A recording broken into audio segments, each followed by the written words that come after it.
দুর্নীতি মামলার আসামি শেখ হাসিনার মেয়ে সাইমা ওয়াজেদ পুতুলের বিশ্ব স্বাস্থ্য সংস্থার আঞ্চলিক পরিচালক পদে থাকার যৌক্তিকতা নিয়ে প্রশ্ন তুলেছে দুর্নীতি দমন কমিশন।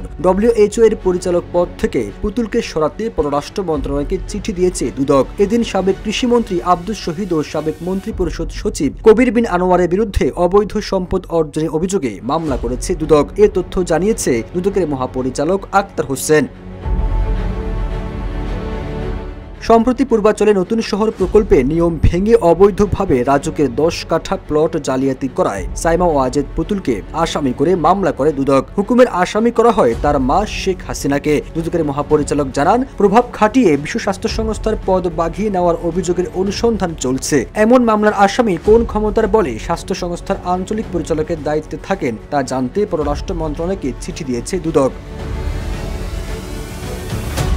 তিনি আরো জানান, আওয়ামী সরকারের সময় প্রভাবশালী আমলা ও সাবেক মন্ত্রিপরিষদ সচিব কবির বিন আনোয়ার ও তার স্ত্রীর বিরুদ্ধে মামলা করেছে দুদক। তাদের বিরুদ্ধে 23 কোটি টাকার অস্বাভাবিক লেনদেনের অভিযোগ আনা হয়েছে।